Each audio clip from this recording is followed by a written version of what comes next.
Fideísmo de Terence Pneuhum, tradução de Desidério Murcho.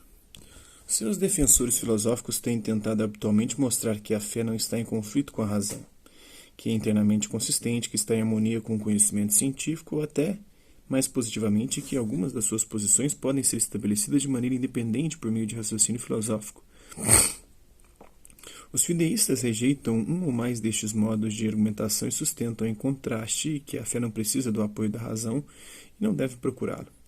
Esta rejeição pode assumir formas moderadas ou radicais, dado que o conceito de razão é consideravelmente multifacetado. Vamos falar do fideísmo moderado e do radical. Apesar de este entendimento do fideísmo se ter tornado razoavelmente estável entre os filósofos, o termo fideísmo entrou no discurso acadêmico por meio da obra dos teólogos franceses do século XIX que procuravam uma maneira de isolar a fé dos ataques iluministas. A sua obra era considerada inaceitavelmente modernista por parte da teologia católica predominante e que continuava a ser sobretudo tomista. O tom pejorativo que o termo ganhou devido a isto fez os teólogos e apologistas filosóficos ter alguma relutância em aceitá-lo como uma designação adequada das suas posições, em contraste com as dos pensadores clássicos. Duas perspectivas apologéticas recentes são exemplo disso. Uma é a epistemologia reformada do Plantinga, de 1983, que rejeita o pressuposto probativista de que a fé só é racional se puder oferecer bases independentes não teístas para ela. Os seus partidários não estão, desde logo, comprometidos com doutrinas fideístas mais radicais, como a impossibilidade da teologia natural. Outra dessas posições é o que Kai Nielsen, em 1967, chamou fideísmo wittgensteiniano, a perspectiva de que o discurso religioso tem a sua própria lógica, cujo valor só pode ser reconhecido por um participante, dentro do contexto, e que é imperativo não ajuizar com critérios derivados de outros tipos de discurso, nem confrontar com questões sobre a existência de Deus. Estes dois pontos de vista, apesar de pôr em questão os apoios tradicionais da fé, sublinham que a fé tem, ou é, a sua própria forma de racionalidade, de modo que é preciso ser cuidadoso com as teses sobre onde exatamente começa o fideísmo moderado. Não há dúvida, contudo, que algumas das suas versões radicais afirmam. Encontra-se em Tertuliano e em Soren Kierkegaard a perspectiva de que qualquer compreensão apropriada da fé mostra que esta gera inevitavelmente paradoxos. Encontra-se em Kierkegaard a perspectiva de que a fé é uma tolice, tanto prudencial como moralmente. Apesar de estas teses porem a fé em oposição à razão, é importante reconhecer que conseguem, apesar disso, ser defendidas filosoficamente. Afirmar que a fé não pode fazer sentido racional é análogo à afirmação de que a moralidade não pode ser justificada por critérios de interesse próprio, ainda que muitos filósofos tenham tentado dar-lhe credenciais argumentando que pode ser. É uma consequência dessa perspectiva que a transição para a fé de uma vida até então vivida sem ela não pode ser uma transição com base em razões, mas apenas um salto de um modo de ser pessoal para outro, um renascimento. Um fideísta, pois, sustentará que a fé não precisa ou não manifesta uma forma de racionalidade e irá proclamar isto mesmo em sua defesa. Mais habitualmente, o fideísta irá sustentar que a fé não obedece a critérios de prova, mas poderá ir mais longe e sustentar que as suas proclamações são paradoxais. Tanto na forma moderada como na radical, o fideísmo irá envolver o rebaixamento da razão como fonte de verdade espiritual e irá encontrar bases na natureza da fé para defender que ser sustentado pela razão é um defeito e não uma vantagem. Vamos falar do fideísmo, então, e ceticismo.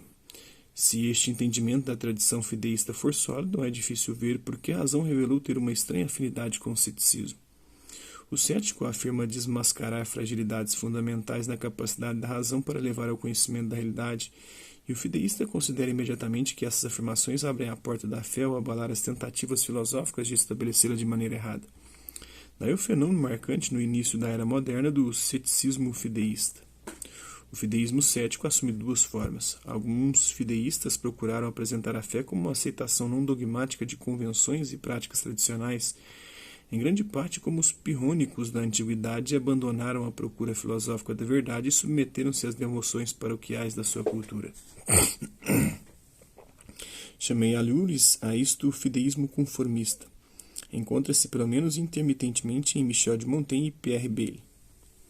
Outros fideístas, reconhecendo que o convencionalismo debilitante da postura conformista está profundamente em conflito com os compromissos da verdadeira fé, consideram que o cético é um aliado involuntário que desmascara as pretensões da razão, de modo que a fé pode então entrar e preencher o vazio espiritual que o cético ajudou a criar.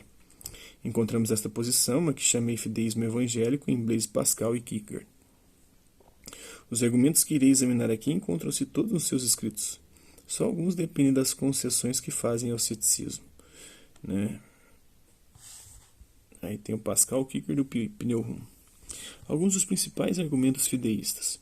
O núcleo do fideísmo é a insistência de que a fé não é apenas uma questão de aceitar doutrinas, mas um estado de confiança e compromisso que tem por objeto o próprio Deus e não uma série de proposições acerca dele. O obstáculo da fé em cada um de nós é um pecaminoso centramento em si que nos faz rejeitar os sinais da presença de Deus que ele nos revelou. Apesar de a fé ser a única cura das desgraças humanas, os seres humanos decidiram usar os seus poderes intelectuais para procurar uma cura por si próprios. A razão exige uma objetividade, um distanciamento que é apropriado na ciência, mas é uma fuga do envolvimento apaixonado que é preciso para conseguir a salvação. A fé exige renascimento e submissão. Sem isso, a presença de Deus permanecerá oculta. Estes argumentos não mostram a indesejabilidade das tentativas de sustentar a fé por meio da argumentação. A censura sugerida dos motivos dos filósofos que tentaram fazê-lo poderá aplicar-se às atitudes de René Descartes e de Hegel, que eram modelos de racionalismo para Pascal e Kierkegaard, mas não se aplicam às atitudes de Anselmo ou de Tomás de Aquino. A objetividade necessária para a consideração da argumentação filosófica não mostra que quem a ela se entrega é arrogante, tal como o distanciamento dos investigadores em medicina não mostra que não tem interesse em curar as pessoas. É de fato verdadeiro que a fé e o assentimento intelectual não podem ser considerados a mesma coisa. Mas isto não mostra que a confiança e a submissão da fé não podem seguir-se de um reconhecimento da realidade e o amor de Deus. E que o intelecto não pode mostrar que essas são realidades. E se for verdadeiro que o orgulho e o pecado são barreiras à fé, isso não mostra que a realidade e o amor de Deus não podem ser provados por meio de argumentação. Só mostra que, se o forem, exerceríamos a nossa liberdade da maneira errada para recusar conceder que haviam sido provados. De fato, a existência de provas de Deus ajudaria a mostrar que a descrença se devia de fato ao pecado, dado que só alguma forma de auto-engano pecaminoso poderia explicar por que razão aqueles a quem a realidade de Deus foi demonstrada recusam concedê-lo. Sem provas, a descrença teria sempre outra desculpa. Isto mostra também que o cético não é o verdadeiro aliado da fé, dado que, se o ceticismo for verdadeiro, a descrença tanto poderia ser explicada pela nossa incapacidade intelectual como pela nossa malvadez. Em suma, se é de fato a corrupção humana que nos afasta de Deus, é mais provável que se manifeste na nossa recusa em conceder a cogência dos argumentos que sustentam a fé do que na tarefa de desenvolvê-los. Além dos argumentos baseados nos supostos motivos de uma procura filosófica de Deus, Pascal e Kierkegaard sustentam que o fracasso dessa procura é inevitável devido à ocultação divina. Este tema é talvez o legado mais persistente do fideísmo, apesar de a sua discussão recente sugerir que é uma dificuldade para a apologética. Veja-se o Schellenberg em 1993. Pascal sustenta que Deus se revela quando o escolhe, e que os sinais da sua presença são claros para quem o procura honestamente, mas não para quem é prejudicado pela sua falta de vontade para o reconhecer. Kierkegaard, na sua parábola do príncipe que corteja a humilde criada, diz-nos que Deus entra na história de uma maneira que procura uma resposta amorosa por parte das suas criaturas. Dado que revelar-se em todo o seu poder e glória nos esmagaria e suscitaria uma resposta baseada no medo e no interesse próprio, ele tem necessariamente a aparecer disfarçado como um criado humilde. Apesar de as suas perspectivas diferirem marcadamente, concordam que quem não se voltar para Deus para procurar resgatar-se da sua condição corrupta não pode ter um sinal claro de Deus. Não pode haver sinais que revelem Deus inequivocamente. Na linguagem de Kierkegaard, a fé não só exige um compromisso apaixonado, mas também um compromisso face à incerteza objetiva.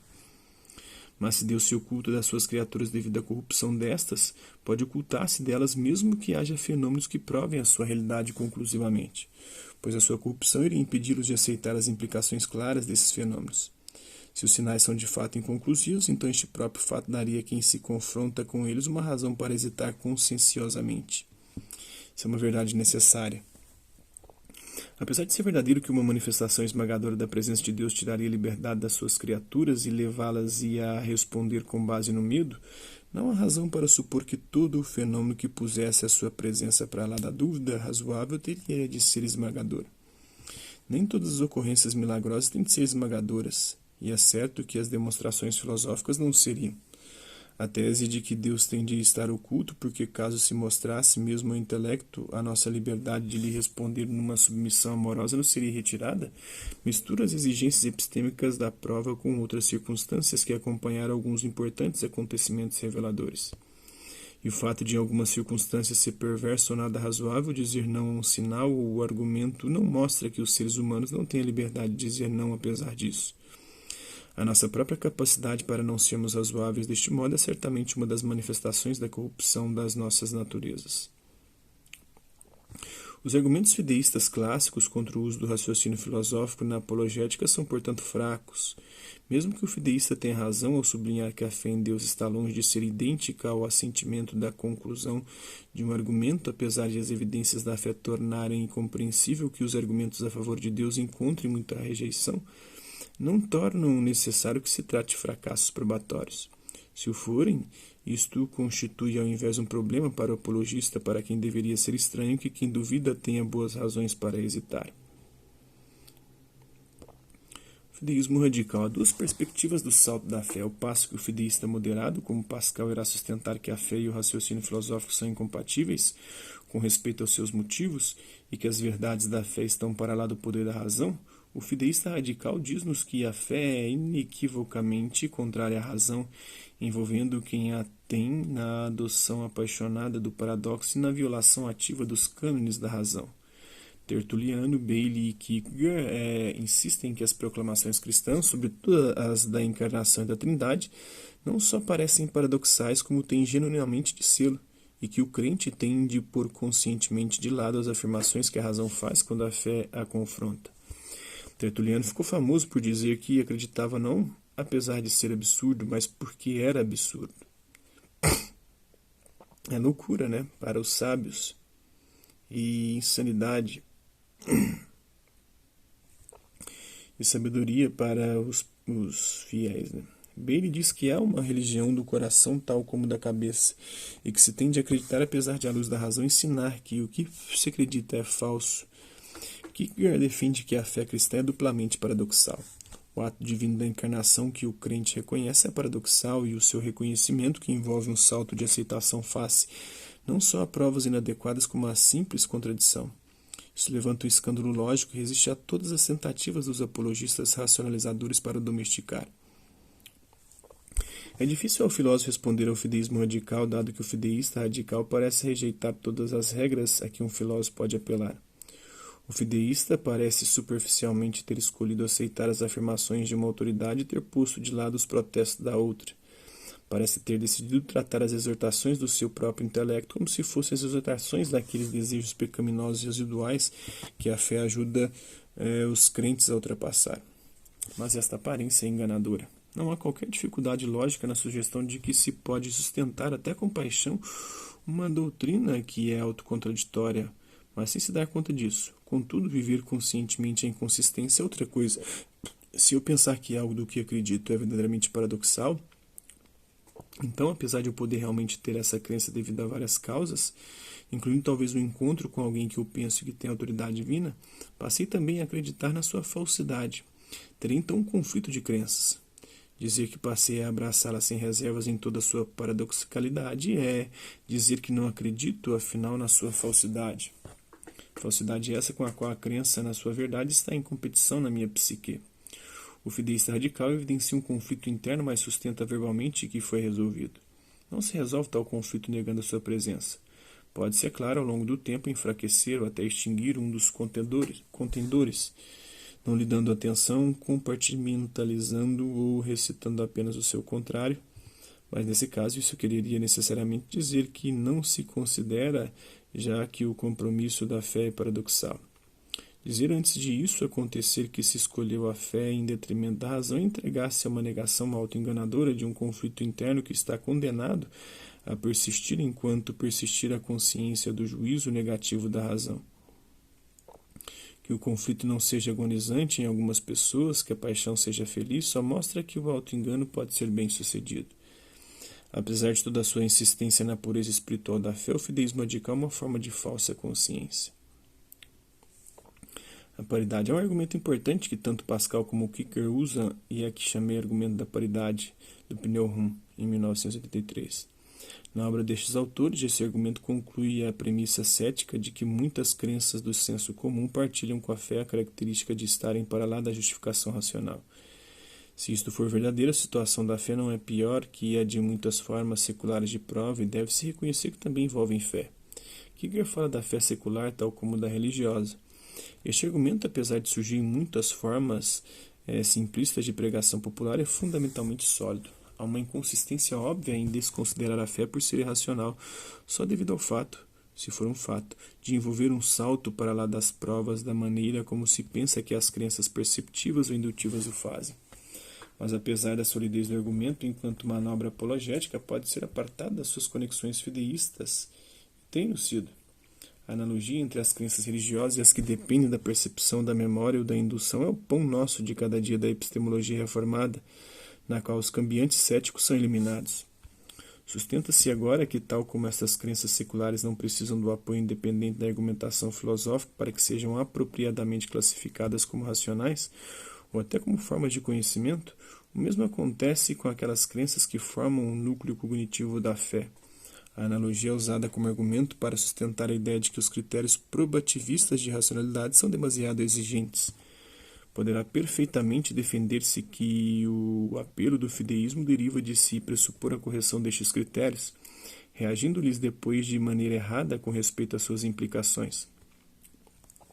Pode-se também fazer notar que, uma vez abandonados estes critérios de racionalidade, não há razão para rejeitar qualquer apoio filosófico independente da fé que a teologia natural possa oferecer, dado que não tem de ser oferecido como garantia da razoabilidade da fé, mas apenas como um sinal adicional da sua verdade.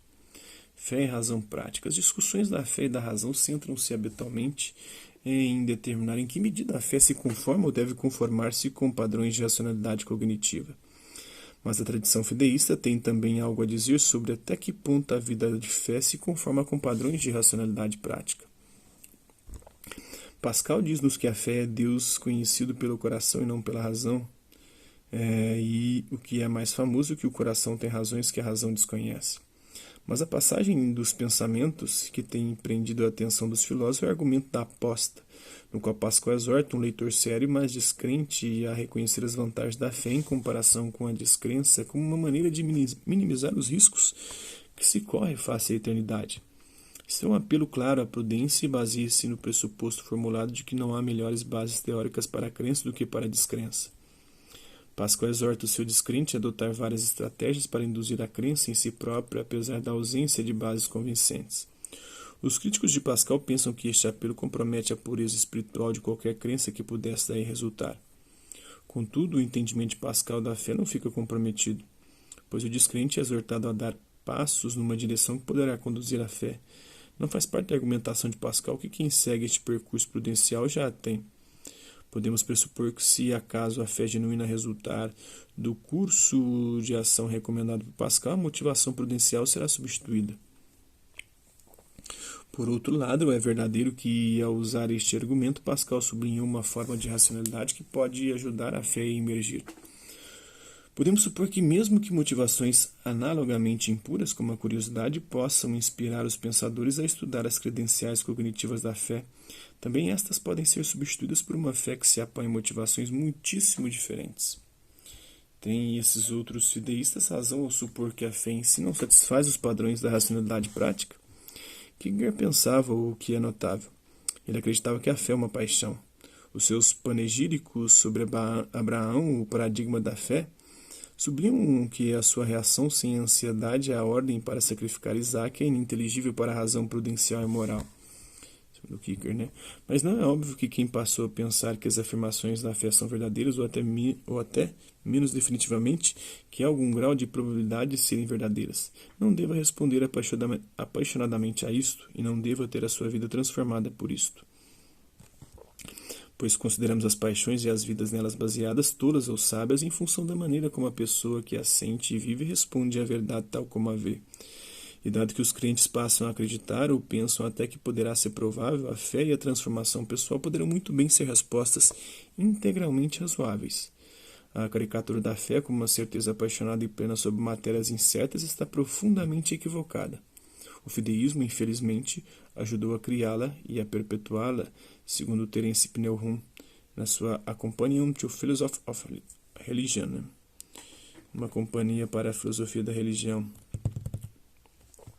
Então é isso aí, espero que vocês tenham gostado do vídeo. Quem curtiu, dá um like, quem não curtiu, dá um dislike. Hasta la vista, babies, até a próxima.